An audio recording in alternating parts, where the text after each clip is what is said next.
Welcome to Pages to Dialogues, your premier destination for insightful discussions on Christian books. Join me as we delve into the pages of thought-provoking Christian literature and explore the timeless truths and principles that can transform our lives. From classic devotionals to contemporary bestsellers, we'll engage in meaningful dialogues that will inspire, encourage, and challenge you to grow deeper in your faith. So, subscribe to Pages to Dialogues now and join the conversation. Don't forget to hit the notification bell so you can stay updated on new episodes and exclusive content. Let's turn pages into conversations that matter. Welcome to the Deep Dive. We're your shortcut to getting genuinely well-informed. That's right. And today we're cracking open some excerpts from The Reason for God by Timothy Keller. A book that really tackles some big questions people have about Christianity. Doubts, objections, the tough stuff. Exactly. So our mission here is to unpack the arguments, the insights in these pages, really give you a clear handle on how the source material addresses faith, doubt, and, well, Christianity itself. Yeah, help you get up to speed quickly and thoroughly. And maybe find some surprising angles, too. We'll definitely be grappling with that tension, belief versus doubt. And hitting some of those common objections people raise. Core concepts, too. All right. Okay, let's unpack this. So the book kind of sets the scene first, looking at the current cultural moment. Okay. It talks about this really deep divide, almost a great gulf, you could say, between different viewpoints, especially when it comes to religion. You definitely feel that, don't you? The rhetoric gets so intense. Yeah, it's everywhere. Politics, universities, the temperature is just high on these topics. It really is. And it can feel like, skepticism is just taking over. Like traditional faith is fading out, at least in some places. Right, that's a common narrative. But the source makes a really interesting counterpoint. Oh, yeah. It notes that, okay, while skepticism might seem prominent in, say, Western elite circles, religious belief is actually incredibly vibrant around the world. And it's growing in some unexpected places. The author uses New York City as an example. New York? Really? Yeah, saying Christianity is seeing rapid growth there, especially among, younger, multi-ethnic professionals. And also working-class immigrants. Wow. That definitely cuts against the grain of the usual story. It does. And this kind of diverse, growing reality on the ground, it sets up a central idea the book proposes early on, which is the need to take a second look at doubt. Okay, a second look at doubt. Intriguing. What does the source mean by that? Well, for believers, for people inside the faith, it suggests maybe we misunderstand doubt. How so? Instead of seeing it as purely the enemy, the book argues it can actually be vital. Sort of like antibodies in your immune system. Okay. Wrestling with doubt, your own doubts, and the doubts you hear from others, it can actually strengthen your faith, make it more robust. Whereas just ignoring the tough questions leaves you kind of defenseless. Exactly. You're vulnerable when life throws curveballs or someone raises a challenge you haven't thought about. So engaging doubt isn't necessarily losing faith, it could be deepening it. Right. But you said it applies to skeptics, too.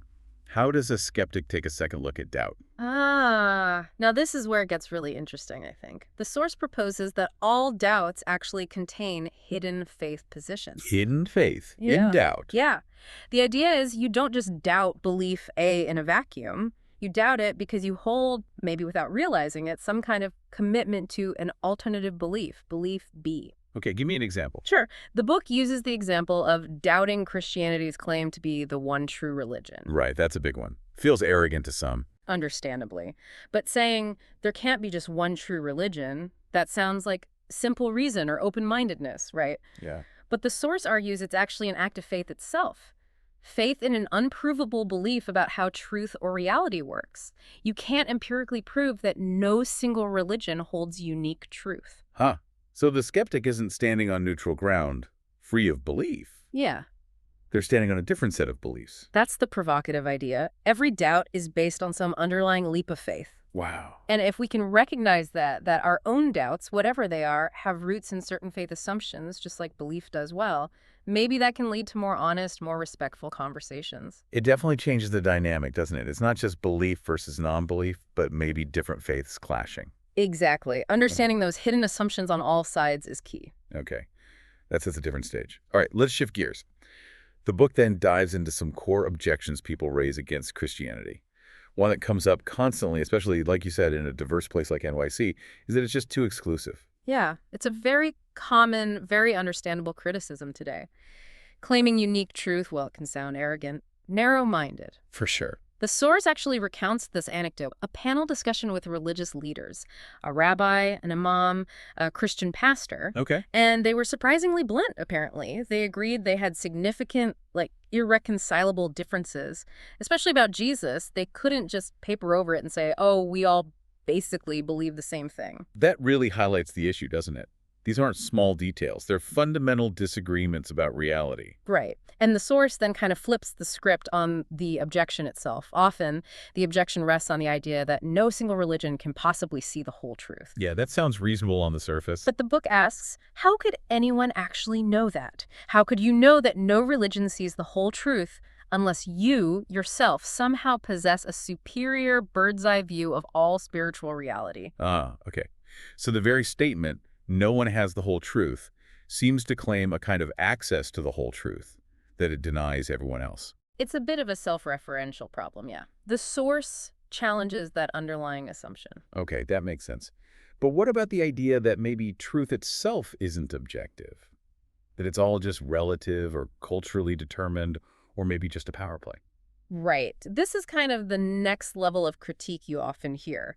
It's shifted, the source notes, from all religions are equally true maybe 50 years ago to something more like all religions are equally false. Because they're just products of their time and place? Exactly. Beliefs are seen as just, culturally conditioned. But the source brings in sociologist Peter Berger here. Yeah. Berger points out a big logical snag with thoroughgoing relativism. If all truth is relative or socially conditioned... Then the statement, all truth is relative, must also be relative and conditioned. Precisely. It saws off the branch it's sitting on. It can't claim universal validity by its own rules. It's like using language to argue that language doesn't convey meaning. Kind of, yeah. And the source uses philosopher Alvin Plantinga, too. Someone might say, well, you only believe in Christianity because you were born in the West. A common point.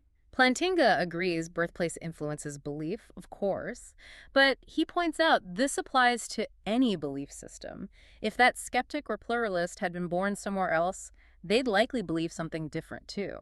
So does that make all beliefs unreliable, including skepticism itself? That's the question it raises. It seems like an argument that, if it works, undermines everything equally. And then there's the more cynical take, maybe linked to thinkers like Foucault or Nietzsche, that all these truth claims are really just about power, controlling people. Yeah, the source addresses that too, and it brings in C.S. Lewis. Lewis. Lewis argued, you can't just endlessly see through everything. The whole point of seeing through something is to see something real on the other side. If you explain away everything, reason, truth, love, morality, as just power dynamics or conditioning. You've explained away your own explanation, too. Exactly. Lewis said, a wholly transparent world is an invisible world. If you debunk everything, you're left with no ground to stand on, no way to understand anything, including your own debunking efforts. That connects to Chesterton's point, too, right? About the rebel losing the right to rebel if they deny all standards. Yes, the source cites Chesterton on that. If you say all moral doctrines are just power plays, you lose your own basis for crying injustice. You need some standard to make that claim. So pulling this section together, what's the main takeaway for someone wrestling with these ideas about truth and doubt? I think the core message from these sources is that you really can't avoid basing your life on some kind of fundamental beliefs about what's true and real. Even positions that seem neutral or purely rational, like relativism or certain kinds of tolerance, actually rest on their own underlying faith assumptions. They aren't coming from some belief-free zone. Right. And recognizing that helps clarify what's really going on in these debates. It's often not belief versus reason, but one set of faith commitments versus another. That's a huge reframing. Okay, let's move on.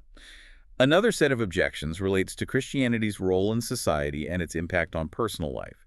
The charge that it's divisive, not inclusive enough. Yeah, this often comes from the idea that the ideal human community should be totally inclusive, based only on our shared humanity, without needing common moral or religious beliefs. Like a liberal democracy model, maybe? Gotcha. Everyone coexists respecting individual rights. That's often the ideal presented, but the source argues it's actually an oversimplification. Oh, how so? Well, no community, not even a modern liberal democracy, is totally inclusive in that belief-free sense. Every community, the source argues, is built on a shared set of particular beliefs, things like the inherent value of individual choice or certain human rights. And those beliefs aren't actually universal across all cultures or history. Exactly. There are specific moral commitments. So the idea of a completely boundaryless, belief-neutral community is kind of an illusion. So even the inclusive society has its own set of foundational beliefs it expects people to adhere to. That's the point. And the source brings in legal scholars like Stephen Carter and Michael Perry. They argue you can't actually strip religious or deep faith perspectives out of public moral arguments. Why not? Because, they argue, all strong moral positions ultimately rest on implicitly religious-type assumptions, like the inherent dignity of a human being. You can't scientifically prove that, right? It's a foundational belief. So insisting that only secular reasoning is allowed in the public square is itself a kind of sectarian viewpoint. It's taking a side on a controversial philosophical issue. The example used is about, like, arguing against cutting safety nets for the poor. Is that purely economics? Or does it rely on an unspoken, perhaps religious conviction about the value of human life over mere efficiency? The source suggests these seemingly pragmatic debates often hinge on deeper faith-based commitments about what humans are. Okay, that definitely uncovers some hidden assumptions. What about the other big one? Christianity as a straitjacket, the enemy of freedom, all those rules. Yeah, that feeling makes total sense if your view of freedom is primarily the modern one. Freedom is creating your own meaning, defining your own purpose. Like that line from the movie I, Robot, or Supreme Court cases the source mentions, defining your own concept of existence. Exactly. If that's your starting point, then any external authority, especially a divine one with more laws, feels inherently limiting, like a constraint on your absolute freedom to choose. Right. Being told there's a purpose for you instead of you inventing it. But the source offers a countervision of freedom. It argues that true freedom isn't the absence of limits, but finding the right limits, the constraints that actually fit our nature and paradoxically liberate us to flourish. Like the musician practicing scales. Precisely. All that discipline, the repetitive exercises, those are deliberate restrictions. But for the musician, those right constraints are what unleash their ability, their freedom to actually make music. It's a deeper freedom than just flailing around. So it's not restriction itself that's bad, but the wrong kind of restriction. Or maybe no restrictions at all can also be a trap. Exactly. And C.S. Lewis gets quoted again here, warning about trying to avoid all pain and risk by wrapping your heart in selfishness. Oh yeah, the unbreakable, impenetrable, irredeemable heart. Chilling, isn't it? Lewis suggests the alternative to risking tragedy in love and relationship might actually be damnation, a total isolation. True freedom involves embracing certain liberating constraints like commitment, self-giving, love. That really pushes back against the simple freedom means no rules idea. But, okay, speaking of relationships, what about a relationship with God? Isn't an all-powerful God the ultimate imbalance? Doesn't that have to be dehumanizing? It's a really fair question, and the source acknowledges, in some religious views, relating to an omnipotent being could feel like just crushing submission. Right. But the unique claim of Christianity, the source argues, is what happened in the Incarnation. God in Christ radically adjusted to us. The infinite became finite. The powerful became vulnerable. So God chose self-limitation, sacrifice. Immense sacrifice. The book really emphasizes this. God essentially said in Christ, I will meet you where you are. I will serve you. I will change for you, even if it costs me everything. The cross is the ultimate symbol of that. Wow.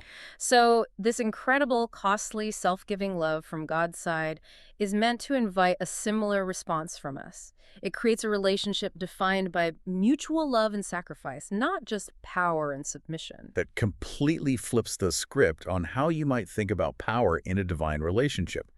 It seems like this whole section is about uncovering the faith assumptions behind common ideas like inclusion and freedom and offering Christianity's alternative perspective. Yeah, it gets right to the heart of why these objections resonate, but then presents the source's counterarguments, often based on a different understanding of the core concepts themselves. Okay, let's pivot to some really tough criticisms. Yeah. Not just about the ideas, but about Christians themselves, their behavior, the history of the church. Right. And the source is quite upfront here. It acknowledges glaring character flaws in Christians. And the institutional church's historical complicity in terrible things, war, injustice, violence, and the whole issue of fanaticism. These are serious charges. How does it start? Maybe with the character flaws, like if Christianity is true, why aren't Christians nicer? Why are some non-Christians seemingly better people? It's a common observation. The Christian perspective offered in the source is that believers aren't accepted by God because they are nicer or morally superior. They're accepted based purely on Christ's work for them on grace. So the proper response should be humility, not pride. Exactly. Humility and gratitude, not looking down on others. So if Christians are acting superior, they're actually betraying the core of their own faith.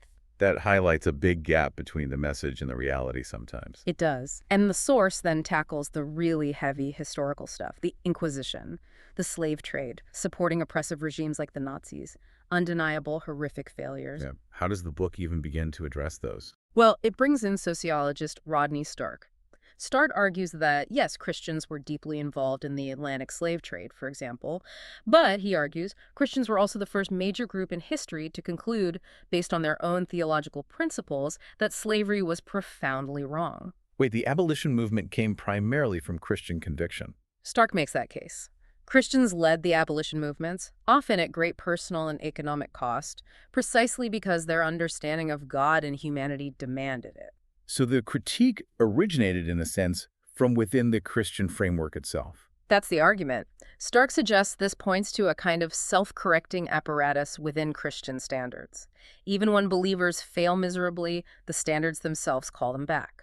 Interesting. The source also points to figures like Archbishop Oscar Romero in El Salvador or Dietrich Bonhoeffer in Nazi Germany. They opposed tyranny and injustice because of their deep Christian faith. Often they were critiquing the church itself, using Christian principles against the church's own failings. So their resistance wasn't despite their faith, but fueled by it. Exactly. And this challenges that idea you sometimes hear maybe from critics like Christopher Hitchens, that religion just inherently poisons everything. Here, the source argues, you see faith providing the resources for critique and resistance against evil, even evil done in the name of faith. The antidote can come from within. That's a really important distinction. Is the problem the core teaching itself, or the failure to live up to it? And does the teaching itself provide the standard for judging that failure? That's the crucial question the source raises. Then it tackles fanaticism. The stereotype of the intense believer who's smug, self-righteous, maybe judgmental, or even dangerous. Yeah, that image is out there. The book argues this kind of behavior often stems from what it calls Pharisaism, not just the historical group, but a type of religion. Okay, what type? It's defined as religion based on trying to earn God's acceptance through your own moral effort or spiritual performance, trying to build up your resume, basically. Okay, the I obey, therefore I'm accepted model we talked about earlier. Exactly. And the problem is, deep down, you fall short. You can't be perfect. This creates this profound inner insecurity and anxiety. Because your standing depends entirely on you, and you know you're flawed. Right. And the source quotes Richard Lovelace, suggesting this insecurity then bubbles up as defensiveness. Fierce, defensive assertion of their own righteousness and defensive criticism of others. It can even lead people, Lovelace says, to hate other cultural styles and other races to bolster their own security. Wow. That's a powerful psychological insight into where that kind of judgmentalism might come from. It's a defense mechanism born of insecurity. It connects it directly back to that performance-based religious structure. And the source contrasts this sharply with the gospel message. Salvation is by grace, through what Christ did, not what you do. I'm accepted, therefore I obey. Right. And that different starting point, that foundation of acceptance, should lead to a deep inner security. Obedience then flows from gratitude and love, not from fear or the desperate need to prove yourself worthy. It creates a totally different spiritual dynamic and character. So the source acknowledges these terrible historical failures and ongoing character flaws, but argues that the core gospel message itself provides the very framework for seeing why they're wrong, and how genuine faith should look radically different. Humble, loving, fighting for justice, not proud and exclusive. Exactly. It offers that lens for understanding the gap between the ideal and the often painful reality. Okay, let's shift again. Some of the really challenging doctrines within Christianity. Big stumbling blocks for people, like the concept of hell. How can a loving God send people to hell? Or even be a God of wrath? That feels deeply problematic to many. It absolutely is. It's a source of genuine distress, and the book acknowledges that up front. But it argues that wrath isn't automatically the opposite of love. How so? Think about it in human terms. Don't truly loving people get angry? They get angry at injustice, at cruelty, at things that harm or destroy what they love. Yeah, indifference in the face of evil doesn't seem loving. Right, so the argument goes, a God who wasn't angry at profound evil and injustice, who was just sort of detached or indifferent, would that God be worthy of worship? Pippert's quote is used. A God without wrath against evil wouldn't be morally good. Okay, so it's reframing wrath not as petty anger, but as the settled just opposition of a wholly loving character to everything that destroys and dehumanizes. That's the idea. And the source brings in thinkers like Miroslav Volf and Czesław Miłosz, who make a really counterintuitive point about God's final judgment. What's that? They suggest that belief in a final accounting where God will ultimately deal with all evil and injustice can actually be a necessary foundation for human nonviolence and peacemaking. How does that work? Well, if you don't believe there's any ultimate justice, if you think wrongs will just slide into oblivion, doesn't that put enormous pressure on humans to seek revenge themselves, to take justice into their own hands right now? Yeah, I can see that. If this is the only chance for justice, people might feel compelled to enact it violently if necessary. Exactly. Milosz even called the belief in nothingness after death a true opium of the people, because it removes the ultimate consequence for our greed, our betrayals, our violence. Believing God will judge actually frees us from the burden of being the ultimate judge and avenger. That is incredibly counterintuitive. Wow, okay, so that's the wrath part. What about hell itself? The book presents hell less as God angrily throwing people into a torture chamber and more as the freely chosen natural endpoint of a life lived completely centered on the self, rejecting God. So it's a trajectory, a destination you choose. That's the picture painted, like a downward spiral of self-absorption that continues forever. It's described as disintegration, isolation, profound loneliness, denial, almost like a soul addicted to itself, finally getting what it wanted. Total autonomy, separation from God and others. So it's not arbitrary punishment, but the inevitable outcome of rejecting the source of life and love. That's the argument. The source uses the parable of Lazarus and the rich man. Even in the afterlife, the rich man is still utterly self-centered, still trying to order Lazarus around. His character hasn't changed, it's just solidified. And C.S. Lewis's idea of hell growing within us being the greatest monument to human freedom. Yes. The idea is God respects human choice so much that he ultimately gives people what they most fundamentally desire. If what they desire above all else is freedom from him, that state of ultimate isolation and self-absorption is the tragic result. He doesn't force his presence on those who definitively reject it. And the analogy about the cookie, believing it's poison versus believing it's just dessert. The person who thinks it's poison isn't necessarily more narrow-minded. They just have a different, more serious assessment of the consequences. Right. It shifts the focus from narrow versus open to what are the actual stakes. Believing sin has eternal consequences isn't inherently intolerant. It's just a different claim about reality. Okay. Huge topic.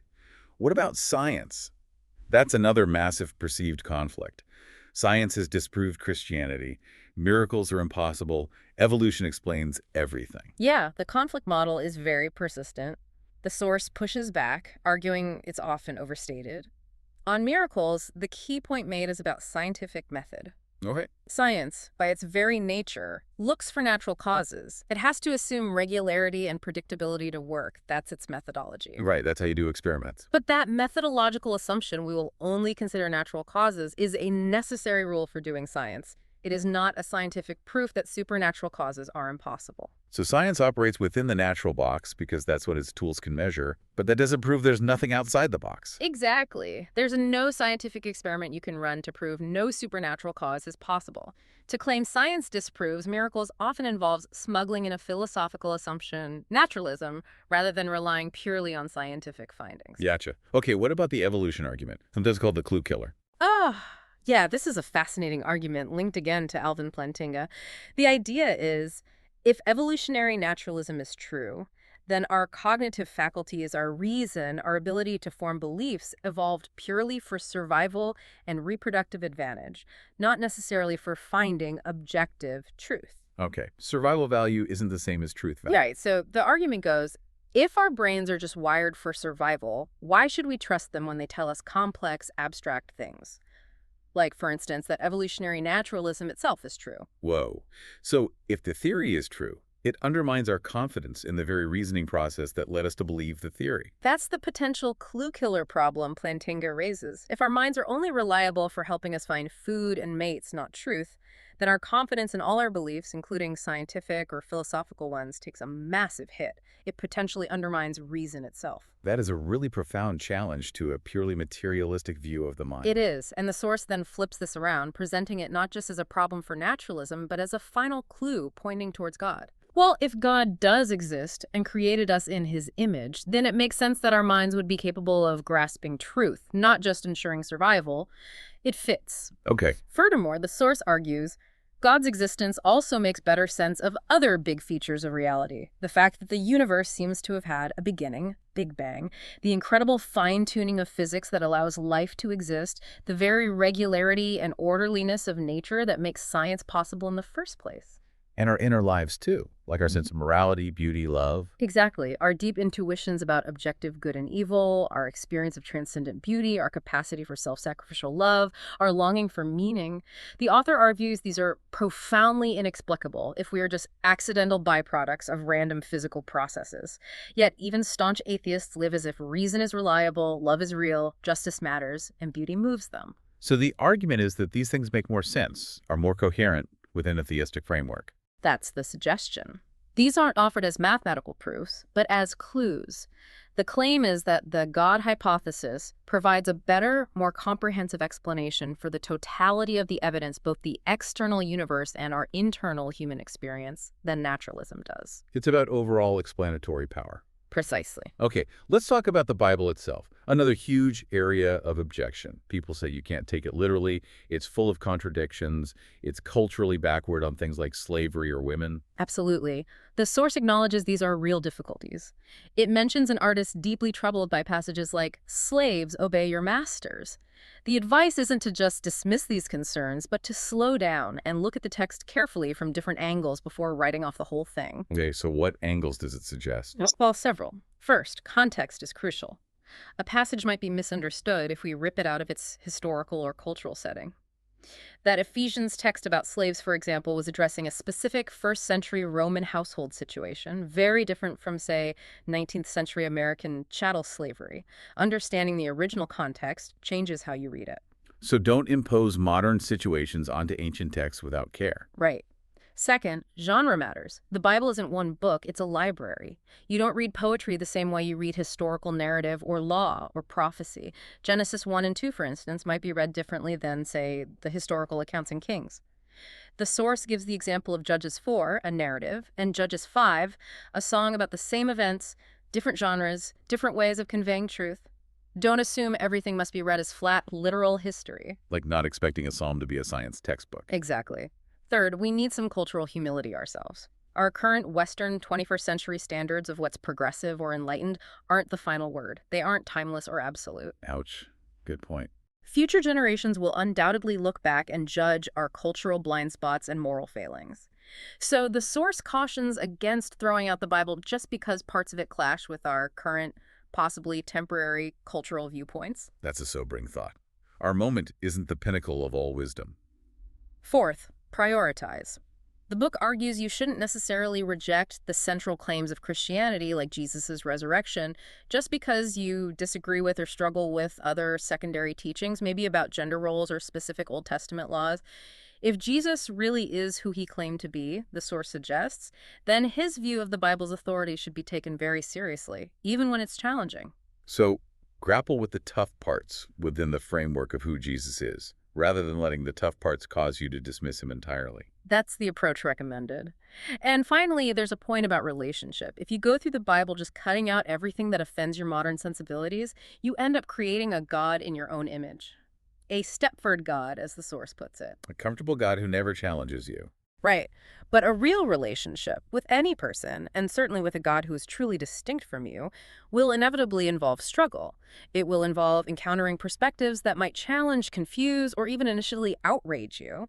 An authoritative Bible, from this view, isn't an obstacle to relationship, but a necessary condition for relating to a God who is genuinely other, not just a projection of yourself. That frames the Bible's authority in a really different way.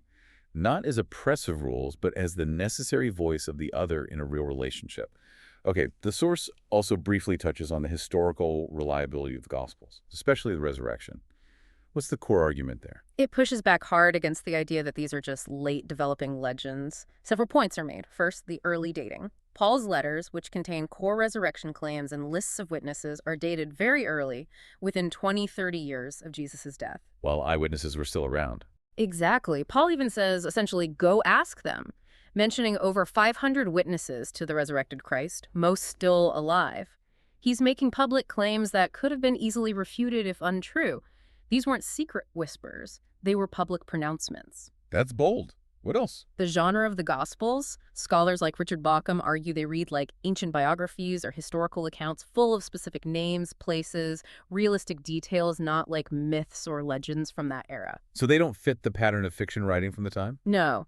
And studies of oral tradition in cultures like first-century Judea, citing scholars like Jan van Sina, suggest that crucial historical accounts, especially community-defining ones, were often preserved with remarkable care and accuracy, unlike fictional stories that morphed freely. So the telephone game analogy might not be accurate for how these specific traditions were passed on. That's the argument. And then there's the sheer uniqueness of the resurrection claim itself. Not so. In the first century, lots of messianic movements popped up. When the leader was killed by Rome, the movement either died out or found a new leader. Nobody else claimed their executed Messiah had been raised from the dead. It just wasn't a category. It wasn't something people expected or were looking for? Not at all. Plus, you have these profound shifts in core Jewish beliefs happening incredibly rapidly among Jesus' followers. Devout Jews suddenly start worshiping a human figure, Jesus, as divine, and they start believing in an individual resurrection happening now before the general resurrection at the end of time.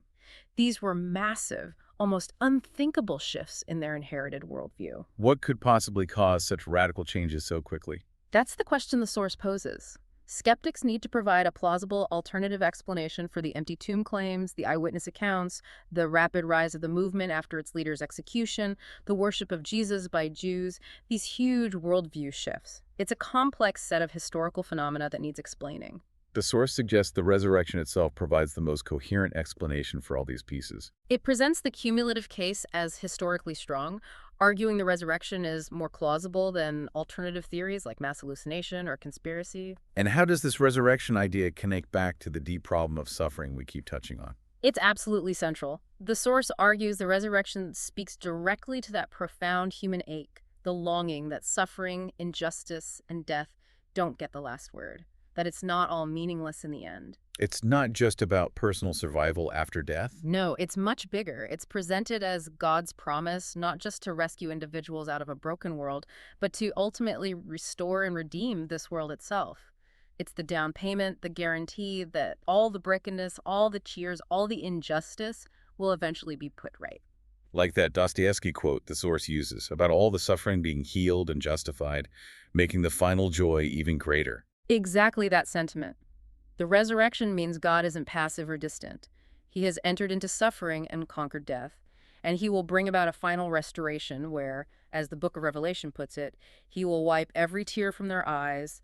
There will be no more death or mourning or crying or pain. It's a promise of ultimate cosmic justice and healing. Yes, it gives hope that the horrors aren't final. Okay, so we've explored the problems, doubt, objections, suffering, sin understood as self-centeredness.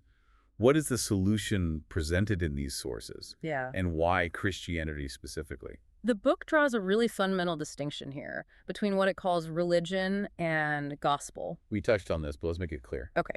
Religion in this framework is essentially salvation by moral effort. The underlying principle is, I obey God's laws, I perform well, therefore I hope God will accept me. Acceptance is the goal you're striving for through your effort. Right. Earn your way in. Yeah. The gospel, on the other hand, flips that completely. The principle is, I am already accepted by God, fully and freely, because of what Christ has done for me. Therefore, I now joyfully obey him out of gratitude and love. So acceptance is the starting point, the motivation for obedience, not the result of it. Exactly. That difference is huge. And the source argues that religion or Pharisaism, trying to earn your way, inevitably leads to those negative outcomes we discussed. Insecurity, am I good enough? anxiety, pride, if you think you were good enough, judgmentalism towards others to make yourself feel better, fear. Because your standing is always shaky, depending on your performance. Right. Whereas the gospel, because your standing is based entirely on Christ's perfect performance, not yours, should lead to deep security, humility. You didn't earn it. Gratitude and love is the driving force for how you live. It changes everything from the inside out. But doesn't that message of pure grace sound dangerous? Yeah. Too easy. The source mentions some people find it threatening. Yeah, from the outside, it can sound like a license to sin, right? Great, I'm forgiven, I can do whatever. Exactly. But the source argues that for someone who truly grasps it from the inside, it's actually profoundly humbling and liberating, but also demanding. It recounts a story of a woman who found grace terrifying. Terrifying. Why? Because if she was saved purely by grace, completely apart from her own merits or efforts, she realized, then there's nothing he cannot ask of me. She had no bargaining chips, no leverage based on her goodness. God owed her nothing, yet gave her everything. Wow. So if your main motivation for being good was fear of punishment or trying to earn God's favor, then grace removes that motivation. It does. But the source argues that for someone truly grasped by grace, the motivation shifts entirely. It's no longer fear or self-interest. It's overwhelming gratitude and love for the God who rescued them at infinite cost. That love becomes the new engine for obedience. A joyful desire to please the one who saved you, not a grudging duty to impress him. That brings us right to the cross then. Why was that necessary? Why the brutal death? Couldn't God just say, okay, you're forgiven? This is maybe the deepest mystery. The book tackles it by looking at human forgiveness first. Okay. Think about when someone wrongs you deeply. True forgiveness isn't just saying, no problem. It costs something. There's a real debt, a real wound. To truly forgive often means choosing not to make the other person pay, choosing not to exact revenge. Which means you end up absorbing the cost yourself, bearing the pain of the injustice. In a way, yes. You bear the cost of the wrong rather than making the wrongdoer bear it fully. It requires costly suffering on the part of the forgiver. Okay, I see that in human relationships. So their argument is, if even limited human forgiveness requires this kind of costly suffering to be genuine, how much more must God's forgiveness require? God is infinitely just, but also infinitely loving. To forgive our immense cosmic rebellion against him without compromising his own perfect justice, the cost had to be infinite. And that cost was paid by God himself in Christ on the cross. That's the core Christian claim. On the cross, God, in the person of Jesus, didn't just set a nice example. He took upon himself the full weight, the penalty, the debt of human sin and evil. He absorbed the cost of our wrongdoing into himself, satisfying both his perfect justice and his boundless love. It was a necessary rescue. So God's justice and love meet at the cross. He couldn't just ignore the debt, but he pays it himself out of love. And our human experience of costly forgiveness is like a faint echo of that, because we're made in his image. That's the understanding presented in the source. The cross isn't peripheral. It's the absolute center of how God deals with sin and makes reconciliation possible. Okay, let's talk about the Christian view of God's nature itself. It's quite unique, the Trinity. Right. Not just one solitary God, but God existing eternally as three persons, Father, Son, Holy Spirit, in one divine essence.